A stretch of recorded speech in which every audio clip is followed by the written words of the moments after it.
Hello mga kainday! Another day, another vlog of cooking ulam serye. And mga kainday, magluluto lang tayo dyan ng chicken adobo. And syempre, minarinate muna natin yung ating chicken sa soy sauce at saka vinegar mga kainday. Nilagay na rin natin yung kanyang mga sangkap. Lagyan natin ng paminta at ng seasoning. Ayan, i-marinate lang natin ng konting minuto.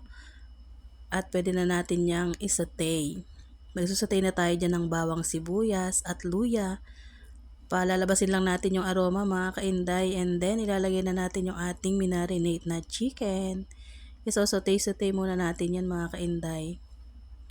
Hanggang sa maluto yung chicken at kumapit na dun yung ating mga pampalasa.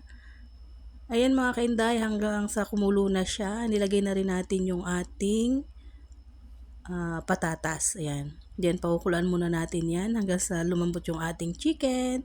And then, titikman na natin yan kung okay ang lasa. Solve na ang ating hapunan. Ayan ang ating hapunan, chicken adobo. Thank you for watching. Please follow, like, and share. Done cooking na tayo. Let's eat na mga kainday. Bye!